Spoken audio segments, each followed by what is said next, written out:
Bring in Macro Mavens founder, Stephanie Pomboy. Stephanie, it's not the first, it won't be the last. Why will this be even worse than 2007, 2008?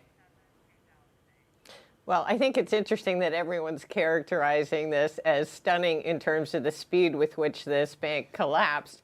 I think, frankly, the surprise has been that it has taken this long for something to break. I mean, we have undergone the fastest, most aggressive Fed rate hikes in history, far more aggressive than Volcker and certainly far more aggressive than anything we saw that led up to the global financial crisis in 2007-8.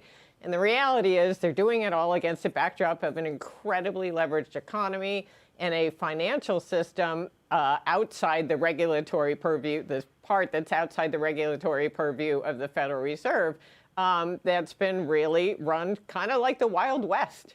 And now we're discovering just how much so.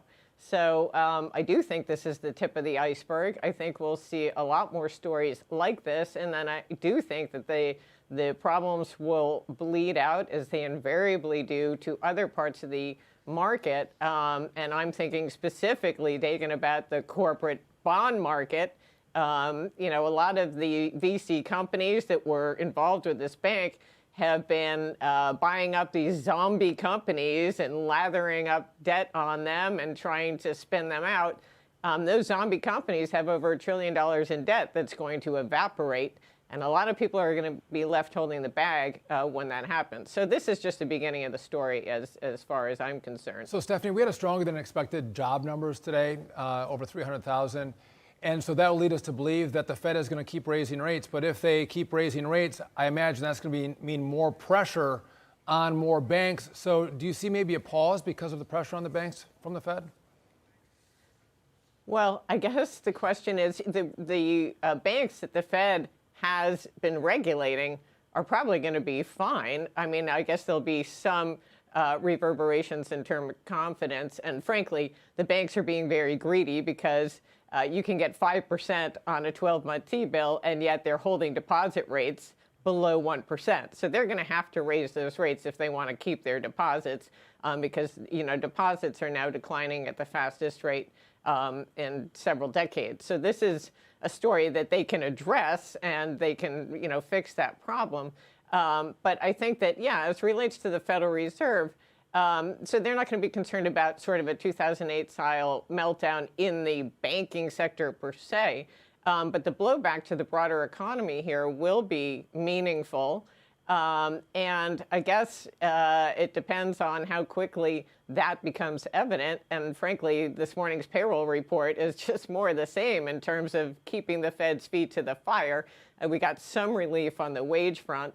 And you are seeing, you know, internally things like part-time jobs are where the growth is, and full-time jobs are slowing dramatically. That's typically been a recession signal. So we'll start to get some traction on these numbers. But, you know, the Fed has talked tough and insisted it's going to hold rates higher for longer so often here that I think they'd look pretty ridiculous to pivot immediately and rush to bail out any of these players who were, frankly, irresponsible. Stephanie, it's just reading your notes. It is absolutely insane, though, that regulators in Washington and even the Federal Reserve wouldn't know that this was at least a possibility, given the fact that last year was this horrific bear market in treasuries because of what the Fed was doing with rapidly raising interest rates. And the anniversary is coming up next week of the first rate increase.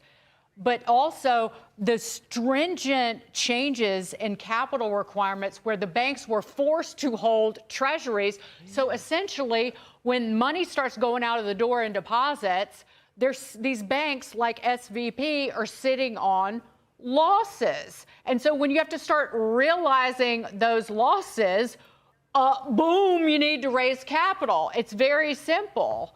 But I want you to listen to Janet Yellen. She was the Treasury Secretary. And she's saying, oh, no, don't worry. This is isolated. Listen to this. I will just say you mentioned Silicon Valley Bank.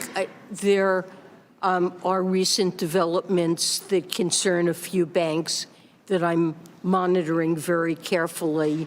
And when banks experience financial losses, it is and should be a matter of concern. Help us.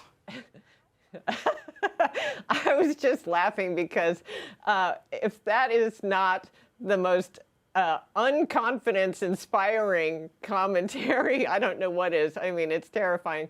But as you said, Dagan, this is all totally predictable. When you force the banks to hold nothing but treasuries and agencies, and you ratchet up interest rates at the the fastest pace in history, and drive sharp losses in those same quote-unquote risk-free assets, you're going to create some dislocations.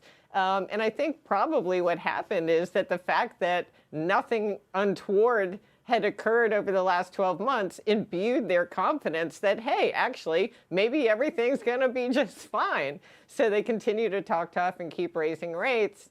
Meanwhile, I keep trying to describe this not as a tightening cycle, but as an interest rate shock.